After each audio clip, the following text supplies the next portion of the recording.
kasi basurahan. Walang kwenta ang mag-aaral sa'yo. Opo!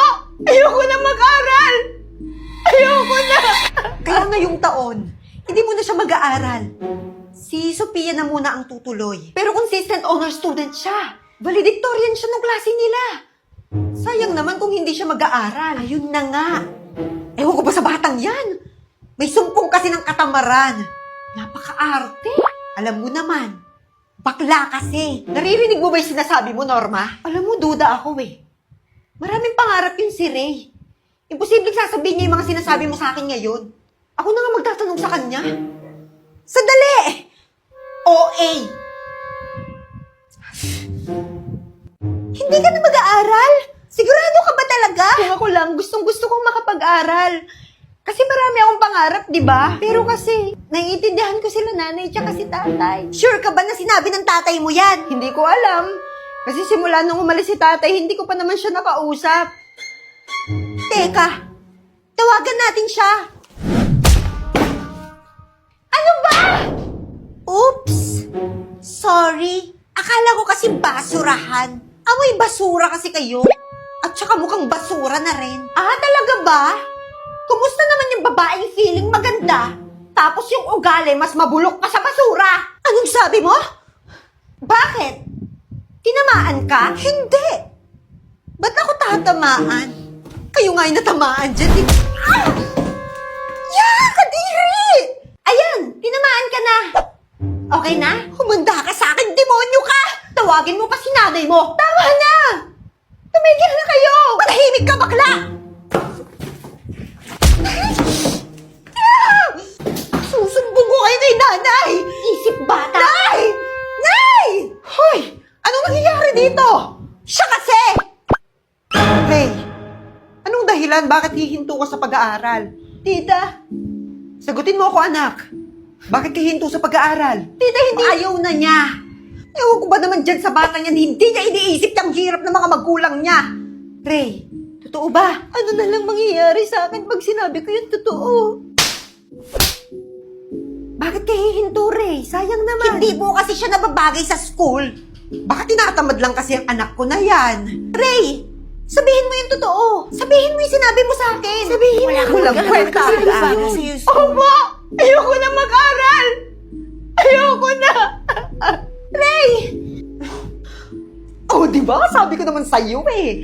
Ayaw niya na talaga mag-aral. Proud pa siya, oh. Titik man! Shee! Hirap kumita ng pera.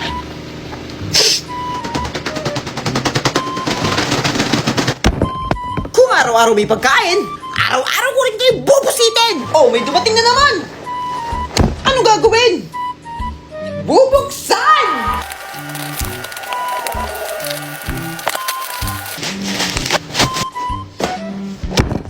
Kangkong chips! Sheesh! Alam niyo bang matagal ko nang kinikrib tong kangkong chips na to? Kaya nga umorder na ako eh. Buti na lang mabilis dumating. At dahil patay gutom ang pasneya, umorder tayo ng 3 flavor. Honey butter, sour cream at barbecue! Huwag na maraming sinasabi, Popsi. Tikman na yan! Sour cream, hot butter at barbecue! Bago natin yung tikman, may isa pa akong order na dumating. Alam niyo naman, mahilig tayo sa anime at favorite nating anime yung Black Clover. Kaya bumili ako ng sticker na ididikit natin dito sa Aqua Plus. Ayun na, ilagay na natin. Tsaka huwag kayong mag-alala dahil itong sticker naman ay waterproof. Alam niyo yung waterproof? Search nyo na lang. Kita niyo yan? Ang ganda! Di lang to para sa tumbler. Pwede rin siya sa motor, pwede siya sa kahit ano, basta madidikitan. Huwag lang sa balat nyo. Ano yan, tato? Eto na talaga, titikman! Unahin natin si Honey Butter. Sheesh!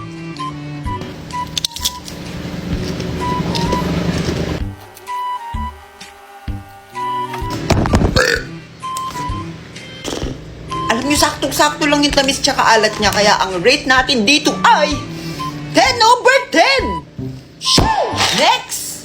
Sour cream! Alam niyo ba yung sour cream flavor? Isa yun sa mga pinaka-favorite kong flavor sa lahat ng mga chips. Kaya ako in-order to. Uy! Ang hinintay mo pa kasi? Buksan mo na! Ay, si OA talaga.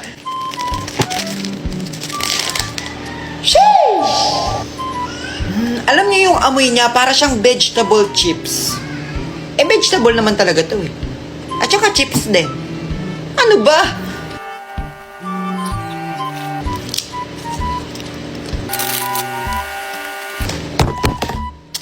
Wala na. May nanalo na. Eto na yun. 10 over 10. May isa pa pala. Siyempre, hindi papahuli sa mga flavor itong bebe ko. Ay, si OA. Barbecue!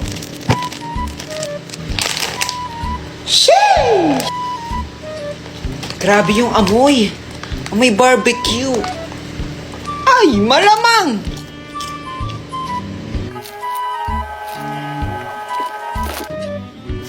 Sobrang sarap! Kakain. Si OA naman. Ang rate natin dito ay 10 over 10 ngayon. Ito na yung bago nating mamahalin. Ay, ikaw lang ang mamahal. Halin. Uy, hindi! Alam niyo naman siguro kung bakit pare-parehas 10 over 10 ang rate natin sa mga pasneyang chips na to. Kasi pare-parehas din silang masarap. Kaya kung hanap niyo pang merienda, pang ulam o pang pulutan, ano pang hinihintay niyo? Bili na! Nasa yellow basket yan! Sheesh! Magkano to? Ay, murang-mura, mother. 250 na lang. Lang! Mahal naman. 50 na lang. Ay, mother, hindi po pwede. Sige, bigay ko 150 na lang. Sige. Balikan ko na lang. Mag-cash out lang ako saglit. Sos, wala lang yata talagang pambayad si mother. Utang sanla, cash in, cash out, dito na mga suka! Wala ba rin customer? Ante! Ante! Naparito ka. Ay, ano, racket, pautang, pasanla, cash in, cash out, ganon. Ay, talaga? Saktong-sakto, magpapakash out ako 150. Magkano charge? 150 lang. 150 nga. Kaya nga, 150 rin yung charge. Ha? Huwag na pala. Sobrang mahal. Yung OA mo yung charge mo. Hulaan ko. Wala ka pang naging customer, no? Oo nga, Mars. Wala pang customer. Huwag ka na magtaka. Katapat mo lang yung Cebuana, oh. Hindi mo ba yata alam yung chismis sa barangay, ante? Anong chismis? Eh, dyan sa Cebuana, Lumiliero, walang limit ang libre sa cash in tsaka sa cash out, ante. O plus, pwede ka bang manalo sa raffle draw nila? Over 1.2 million pesos ang pamimigay. Naka-promo pa nga yan eh. Mula September 1 hanggang November 30, 2024, ante. Eh, bakit ngayon mo lang sinabi? Eh, lagi ka nga wala sa bahay nyo. Yan nga sana ichiching ako sa'yo kasi kalat ka sa barangay. At pwede ka pang mag-transact in 3,500 branches ng Cebuana, Lumiliero nationwide, ante. Totoo nga ang chismis! Libre ang cash in at cash out! Nakita mo? Ang daming tao. May OA pa doon. Kaya pala walang customer. Sa susunod kasi, huwag kang papahuli sa chismis. O siya, dyan ka na. Magsama kayo ng mahal mong charge.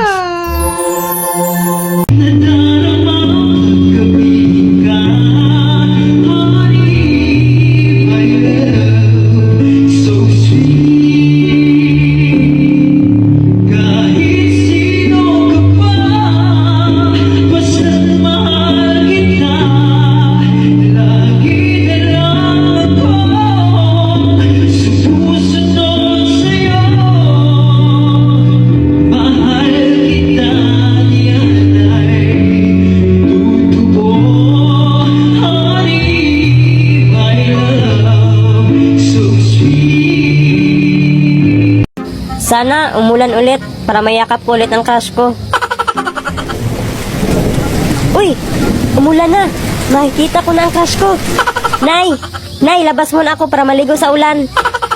Ay! Walang lalabas. Baka mabagsakan ka ng puno dyan. Okay lang, Nay. Mabagsakan ako. Nandyan naman ang crush ko, Nay. Magtulungan kami para hindi kami mabagsakan. Basta bawal. Baka mapahama ka pa sa labas. Matulog ka na lang o manood ng TV. Magandang araw mga ka-vibes. Kung sino man ang maligo ng ulan at mabagsakan ng kahit anong klaseng kahoy o gamit ay mabibigyan ng 5 milyon. Wala, totoo ba to? Pira na to. Anak, maligo ka na sa ulan. Okay lang mabagsakan ka ng punong kahoy at building para doble ang pera ko. Talaga ba, Nay? Oo, sige na, bilis. Baka huminto pa tong ulan. Yes! Okay lang mabagsakan ako. Basta katabi ko lang ang crush ko.